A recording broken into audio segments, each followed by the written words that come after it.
வணக்கம் நண்பர்களே. இன்றைய பதிவுல நம்ம பார்க்கக்கூடிய நட்சத்திரம் ரேவதி நட்சத்திரம். இந்த ரேவதி நட்சத்திரம் பாத்தீங்கன்னு சொன்னோம்னா 27வது நட்சத்திரம், கடைசி நட்சத்திரம். அதாவது மறுபிறப்ப குறிக்கக்கூடிய நட்சத்திரம் இந்த ரேவதி நட்சத்திரம். அஸ்வினி நட்சத்திரம் பாத்தீங்கன்னு சொன்னோம்னா ஒரு குழந்தை பிறப்ப குறிக்குங்க. இந்த ரேவதி நட்சத்திரம் பாத்தீங்கன்னா ஒருத்தருடைய அந்திம காலத்தை, அடுத்த பிறவிய மோட்சத்தை நோக்கி போகக்கூடிய நட்சத்திரம் இருக்கிறதுனால அதை குறிக்குங்க. அப்போ இந்த ரேவதி நட்சத்திரம் புதனுடைய நட்சத்திரம்ங்க. இதனுடைய அதிபதி புதன். இது இருக்கக்கூடிய ராசி பாத்தீங்கன்னு சொன்னா மீன ராசி. மீனம் அப்படிங்கிறது ஒரு மோட்ச ராசி. ரேவதி நட்சத்திரம் அப்படிங்கிறது ஒரு மோட்ச ராசி, மோட்ச நட்சத்திரம். அப்ப இயற்கையாவே இந்த ரேவதி நட்சத்திரம் அப்படிங்கிறது மோட்சத்தை குறிக்கக்கூடிய நட்சத்திரமா இது இருக்குதுங்க. இந்த பொதுவாக இந்த ரேவதி நட்சத்திரத்துக்கு உண்டான குறியீடு என்னன்னு கேட்டீங்கன்னா 2 மீன் ஒண்ணுக்கு ஒண்ணு பின்னி இருக்குங்க. அப்போ இயற்கையாவே இந்த ரேவதி நட்சத்திரம் கழுவுற மீன்ல நழுவுற மீனா இருப்பாங்க. எந்த பிரச்சனையிலையும் போய் சிக்கிக்க மாட்டாங்க. அதே மாதிரி யாரு கூட பாத்தீங்கன்னா ரொம்ப அந்நியோன்யமாவும் இருக்க மாட்டாங்க. அவங்ககிட்ட பட்டும் படாமையுமே பழகுவாங்க. எப்படி இந்த மீன் பாத்தீங்கன்னா கடலுக்குள்ள இருந்தாலுமே தண்ணிக்குள்ள இருந்தாலுமே அதுல பாத்தீங்கன்னா ஒட்டாமையே இருக்குங்க. அப்ப அதே மாதிரி இவங்களும் பாத்தீங்கன்னா யாருகிட்டயுமே ஒட்டக்கூடிய தன்மை ரொம்பவே குறைவாக இருக்கும். இன்னொன்னு, இந்த ரேவதி நட்சத்திரம் புதனுடைய நட்சத்திரம்ங்க. இந்த புதன் பாத்தீங்கன்னா அங்க நீசமாவாருங்க. மீனராசியில புதன் நீசம். அப்போ இயற்கையாவே பாத்தீங்கன்னா இவங்களுக்கு நுண்ணறிவு ரொம்பவே குறைவாக இருக்குங்க. அறிவுக்கூர்வை ரொம்பவே கம்மியா இருக்குங்க. அதே மாதிரி எல்லா விஷயத்தையும் கத்துக்கணும்னு ஆசைப்படுவாங்க. எந்த விஷயத்திலையும் அவங்க முழுமையடைய முடியாது. என்ன காரணம்னாங்க, எந்த விஷயத்துக்கு போனாலும் அதில் பாதிதான் கத்துக்குவாங்க, மீறி கத்துக்க மாட்டாங்க. அப்போ இயற்கையாவே பாத்தீங்கன்னு சொன்னோம்னா எல்லா விஷயத்திலயுமே பாதி அறிவை கொஞ்சம் அறிவை வச்சிருப்பாங்க. புதன் உச்சமா இருக்கிறவங்க பாத்தீங்கன்னு சொன்னோம்னா ஒரு விஷயத்துக்குள்ள போயிட்டாங்கன்னா அதுல போயிட்டே இருப்பாங்க, அதுல நிபுணத்துவம் ஆயிடுவாங்க. ஆனா இந்த புதன் நீச நட்சத்திரம் ரேவதியா இருக்கிறதுனால எந்த விஷயத்திலையுமே அவங்க முழுமையடைய முடியாதுங்க. எல்லா விஷயத்திலையும் பாத்தீங்கன்னு சொன்னோம்னா அறகுறையும் கிடையாது, எல்லா விஷயத்தையும் தெரிஞ்சு வச்சிருப்பாங்க. எந்த விஷயமே அவங்களுக்கு தெரியாத விஷயம் இருக்கவே செய்யாது. எந்த விஷயமா இருந்தாலும் நீங்க அவங்ககிட்ட பேசினாலும் அவங்க பேசுவாங்க அதை பத்தி. அப்ப இயற்கையாவே அறிவு இருக்குங்க. என்னன்னு கேட்டீங்கன்னா இந்த அறிவை யூஸ் பண்ணி அவங்க முன்னேற முடியாது. இந்த அறிவு என்னைக்குமே பாத்தீங்கன்னா அடுத்தவங்களுக்கு தான் யூஸ் ஆகுங்க. அவங்ககிட்ட இருக்கிற அறிவை வச்சு அடுத்தவங்களுக்கு என்ன பயன்படுத்திக்கலாமே ஒழிய அவங்களுக்கு பாத்தீங்கன்னா அதை பயன்படுத்தி முன்னேற முடியாதுங்க.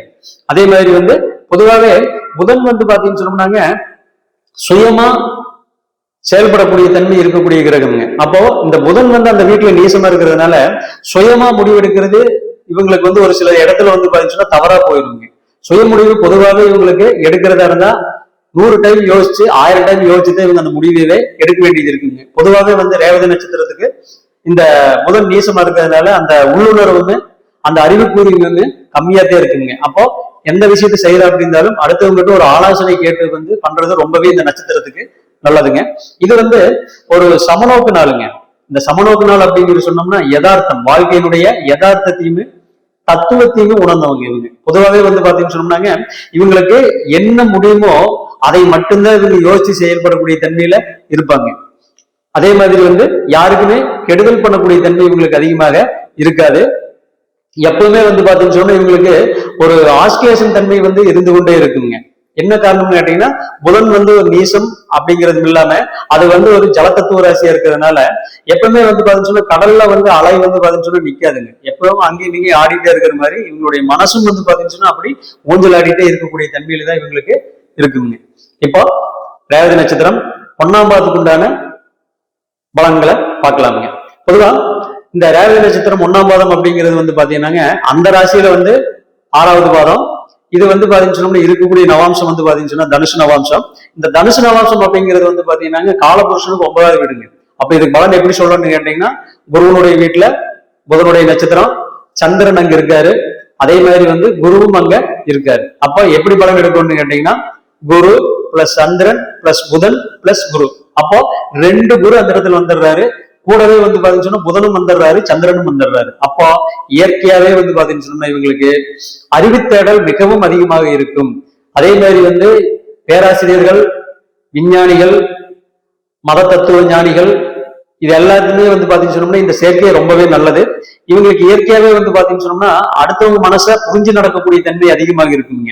அதே மாதிரி இவங்களுடைய தொழில் வந்து பாத்தீங்கன்னா எப்பவுமே அடுத்தவங்களுக்கு வந்து பாத்தீங்கன்னா ஒரு விஷயத்தை உணர்த்துற மாதிரியே தான் தொழில் இவங்களுக்கு அமையுங்க. பேங்க்ல அமையலாம், அதே மாதிரி வந்து பாத்தீங்கன்னா உங்களுக்கு ஐடி ஃபீல்டில் அமையலாம், அதே மாதிரி வந்து பணம் எங்கெங்கெல்லாம் புழங்குதோ அங்கெங்கெல்லாம் உங்களுக்கு தொழில் அமையலாமுங்க. என்ன காரணம்னா இந்த புதன் வந்து பாத்தீங்கன்னு சொன்னோம்னா ஆடிட்டிங், அக்கௌண்ட்ஸ் இதுக்கு எல்லாத்துக்கும் அதிபதிங்க. குரு வந்து பாத்தீங்கன்னு சொன்னா பெரும் பணத்துக்கு அதிபதி. அப்ப இயற்கையாவே இந்த குரு பிளஸ் சந்திரன் பிளஸ் குரு சேர்க்கை இருக்கிறதுனால இவங்களுக்கு பணம் புழங்கக்கூடிய இடத்துல வந்து இவங்களுக்கு தொழில் வந்து அமையக்கூடிய தன்மை இவங்களுக்கு அதிகமாக இருக்குங்க. அடுத்தது வந்து ரேவதி நட்சத்திரம் 2ஆம் பாதம். இந்த ரேவதி நட்சத்திரம் 2ஆம் பாதம் அப்படிங்கிறது வந்து பாத்தீங்கன்னாங்க அந்த ராசியில வந்து பாத்தீங்கன்னு சொன்னோம்னா 7வது பாதம்ங்க. இது விலகக்கூடிய நவாம்சம் வந்து பாத்தீங்கன்னு சொன்னோம்னா மகர நவாம்சம். இந்த மகர நவாம்சம் அப்படிங்கிறது வந்து பாத்தீங்கன்னா காலபுருஷனுக்கு 10வது வீடுங்க. இந்த 10வது வீடு அப்படிங்கிறது வந்து ஒருத்தருடைய கௌரவம், புகழ், தொழில் இது எல்லாமே வந்து பாத்தீங்கன்னு சொன்னோம்னா அவங்களுடைய மகர ராசி 10வது வீட்டை குறிக்குங்க. அப்ப இயற்கையாவே இதுக்கு பலன் எப்படி சொல்லணும்னு கேட்டீங்கன்னா குரு பிளஸ் சந்திரன் பிளஸ் புதன் பிளஸ் சனி. அப்போ இயற்கையாவே வந்து பாத்தீங்கன்னு சொன்னோம்னா இவங்களுக்கு கௌரவம் வந்து அதிகமா பார்ப்பாங்க, கொஞ்சம் ஸ்டேட்டஸ் வந்து எப்பவுமே கொஞ்சம் வச்சிருப்பாங்க. என்ன காரணம் கேட்டீங்கன்னா 10வது வீடு சம்மந்தப்பட்டு வருதுங்க. அப்ப 10வது வீடு சம்மந்தப்பட்டு வரும்போது இயற்கையாவே கொஞ்சம் ஸ்டேட்டஸ் பார்க்கக்கூடிய தன்மை இவங்களுக்கு அதிகமாக இருக்கும். தொழில வந்து பாத்தீங்கன்னா ரொம்ப நேர்மையா இருப்பாங்க, எந்த தொழில் கொடுத்தாலும் ரொம்ப நேர்மையா தான் பண்ணுவாங்க. இவங்களுக்கு வந்து பாத்தீங்கன்னா எப்பவுமே ஸ்ட்ரெயிட் ஃபார்வர்டா இருக்கக்கூடிய தன்மை அதிகமா இருக்குங்க. என்ன காரணம் கேட்டீங்கன்னா 2 குரு அங்க இருக்காரு, ஒரு சனி இருக்காரு, ஒரு சந்திரன் இருக்காரு, புதன் இருக்காரு. அப்ப இயற்கையாவே தொழில வந்து ஒரு நேர்மை இருக்கக்கூடிய தன்மை இவங்களுக்கு அதிகமாக இருக்கும். அதே மாதிரி இவங்களுடைய தொழில் வந்து பாத்தீங்கன்னு சொன்னோம்னா வெளியூர்லயோ வெளிநாட்டிலேயோ அமையக்கூடிய தன்மை இவங்களுக்கு அதிகமாக இருக்குங்க. அடுத்தது ரேவதி நட்சத்திரம் 3ஆம் பாதம். இந்த ரேவதி நட்சத்திரம் 3ஆம் பாதம் அப்படிங்கிறது வந்து பாத்தீங்கன்னாங்க அந்த ராசி அதாவது வந்து மீன ராசியில வந்து 8வது பாதம்ங்க. காலபுருஷனுக்கு வந்து பாத்தீங்கன்னு சொன்னா கும்ப நவாம்சத்தில் விழுகுங்க. அப்ப இதுக்கு பலன் எப்படி சொல்லணும்னு கேட்டீங்கன்னா குரு பிளஸ் சந்திரன் பிளஸ் புதன் பிளஸ் வந்து பாத்தீங்கன்னு சொன்னா கும்பராசி. அப்ப கும்பராசி அப்படிங்கிறது வந்து காத்து ராசி, இந்த மீனராசி அப்படிங்கிறது வந்து பாத்தீங்கன்னா நீர் ராசி.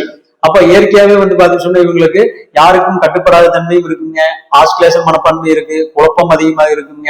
அதே மாதிரி வந்து பாத்தீங்கன்னு சொன்னோம்னா இவங்களுக்கு எந்த அளவுக்கு அறிவு அதிகமா இருக்கோ அந்த அளவுக்கு வந்து பாத்தீங்கன்னு சொன்னோம்னா ஏமாறக்கூடிய தன்மையும் இவங்களுக்கு அதிகமாக இருக்குங்க. என்ன காரணம் கேட்டீங்கன்னா இவங்களுக்கு எப்பவுமே வந்து பாத்தீங்கன்னா எதிர்பார்ப்போடவே தான் இருப்பாங்க. எந்த விஷயத்தை ஆரம்பிச்சாலும் அந்த விஷயத்தினால நம்மளுக்கு ஏதாவது லாபம் கிடைக்குமா, அதுல ஏதாச்சும் நம்மளுக்கு ஆதாயம் கிடைக்குமா அப்படிங்கிற எண்ணமே இவங்களுக்கு ரொம்பவே அதிகமாக இருக்குங்க. அதே மாதிரி வந்து இவங்களுக்கு எப்பவுமே எந்த விஷயத்திலுமே திருப்தி அடையக்கூடிய தன்மை ரொம்பவே குறைவா இருக்குங்க. என்ன காரணம் கேட்டீங்கன்னா நம்ம கும்ப நவாம்சத்தில் விழுகிறதுனால இவ்வளவு ப்ராப்ளம் வருதுங்க. அப்ப கும்ப நவாம்சத்துல விழுகிறதுனால எந்த விஷயத்திலுமே திருப்தி அடைய மாட்டாங்க. இவங்களை திருப்திப்படுத்தவே நீங்க முடியாதுங்க.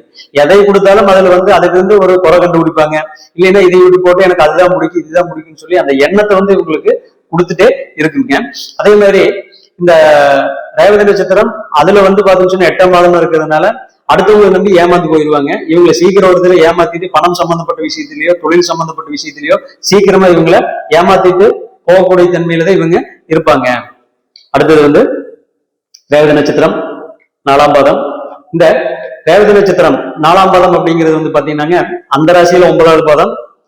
இது நவாம்சத்துல வந்து பாத்தீங்கன்னா மீன நவாம்சம். அப்போ ராசியிலையும் வந்து மீன ராசி, நவாம்சத்திலையும் வந்து மீன நவாம்சம். அப்ப இயற்கையாவே இது பலன் எப்படின்னு கேட்டீங்கன்னா 2 குரு, ஒரு சந்திரன், ஒரு பிளஸ் ஒரு புதன். அப்போ இயற்கையாவே இவங்களுக்கு வந்து பாத்தீங்கன்னா ஞானத்தை தேடிய வழியிலேயே இவங்க போவாங்க. எந்த இடத்திலேயே வந்து பாத்தீங்கன்னு சொன்னோம்னா இவங்களுக்கு பற்றட்டு இருக்கக்கூடிய தன்மை மிகவும் அதிகமாக இருக்கும். அதே மாதிரி எப்பவுமே இவங்களுக்கு கோயில், வெளியூர் பிரயாணத்துக்கு போறது, கோயிலுக்கு போறது, அதே மாதிரி வந்து பாத்தீங்கன்னு சொன்னோம்னா கோயில்களுக்கு வந்து பாத்தீங்கன்னு சொன்னோம்னா சேவை பண்றது, இந்த மாதிரி ஆன்மீகம் சம்பந்தப்பட்ட விஷயங்களுக்கும் தேவைகளும் இவங்களுக்கு அதிகமாக இருக்கும். அதே மாதிரி வந்து பாத்தீங்கன்னு சொன்னா இவங்க இயற்கையாவே வந்து பாத்தீங்கன்னு சொன்னோம்னா வெளிநாடு, வெளியூர் இந்த மாதிரி வந்து போயிட்டே இருக்கக்கூடிய தன்மையும் இவங்களுக்கு அதிகமாக இருக்குங்க. அதே மாதிரி இது வந்து குருவனுடைய நவாம்சத்துல இருக்கிறதுனால எப்பவுமே ஒரு யதார்த்தம் இருக்குங்க, யாரையுமே ஏமாத்தாத தன்மை இருக்குங்க. அதே மாதிரி வந்து எப்பவுமே வந்து பாத்தீங்கன்னு சொன்னோம்னா மற்றவங்களுக்கு இவங்க ஒரு பாரமா இருக்கிறது என்னைக்குமே இவங்க விரும்ப மாட்டாங்க. இயற்கையாவே வந்து பாத்தீங்கன்னு சொன்னோம்னா ஞானத்திலையுமே ஆன்மீகத்திலையுமே போகக்கூடிய தன்மை இவங்களுக்கு அதிகமாக இருக்குங்க. இதுதான் வந்து ரேவதி நட்சத்திரத்து 4ஆம் பாதத்துக்கு உண்டான பலனுங்க. இப்போ நண்பர்களே இவ்வளவு நாள் வந்து பாத்தீங்கன்னு சொன்னோம்னா நம்ம 27 நட்சத்திரங்களுக்கு உண்டான குணங்களை எல்லாமே பார்த்துட்டோம். இந்த குணங்களை வந்து நீங்க அப்படியே எடுத்துக்க வேண்டிய அவசியம் இல்லை. என்ன காரணம் கேட்டீங்கன்னாங்க, இந்த நட்சத்திரம் அப்படிங்கிறது வந்து பாத்தீங்கன்னு சொன்னோம்னா ஒரு குறிப்பிட்ட குணங்களை மட்டும்தான் சொல்லுங்க, பலன்களை மட்டும்தான் சொல்லு. இதை வச்சு இப்ப நான் சொன்ன பலன்கள் எல்லாமே அப்படியே இருக்கும்னு நீங்க எடுத்துக்க வேண்டிய அவசியம் இல்லை. இதை தவிர நிறைய பலன்கள் இருக்கு.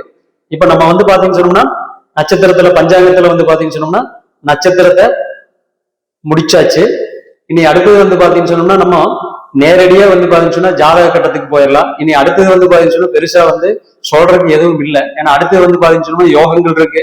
யோகங்களுக்கு பலன் வந்து பெருசா இல்லைங்க. அதே மாதிரி கரணம் இருக்கு. இந்த கரணத்துக்கு உண்டான பலன்கள் வந்து பாத்தீங்கன்னா கொஞ்சம் இருக்கு. அது நம்ம ஜாதக கட்டம் போட்டு பலன் சொல்லும் போது அதையும் பார்த்துடலாம். இனிமேல் உங்களுக்கு வந்து பாத்தீங்கன்னு சொன்னோம்னா ஜாதகத்தை கட்டத்து போட்டு அதுலதான் பலன் சொல்ல போறேங்க. அது வந்து ரொம்பவே சுவாரஸ்யமாகவும் இருக்கும். நிறைய உங்களுடைய கேள்விகளுக்கு விடை கொடுக்கக்கூடியதாக அது இருக்குங்க. உங்களுடைய என்ன எண்ணங்கள் உங்களுக்கு, அதாவது வந்து என்ன நீங்க மனசுல நினைச்சிருக்கீங்களோ அது எல்லாமே அந்த பதிவுல வந்து பாத்தீங்கன்னு சொன்னா வரப்போகுதுங்க. இவ்வளவு நாள் இந்த நட்சத்திரத்தை வந்து பொறுமையா உட்கார்ந்து பார்த்த அத்தனை சப்ஸ்கிரைபர்களுக்குமே ரொம்ப நன்றிங்க. நன்றி, வணக்கம்.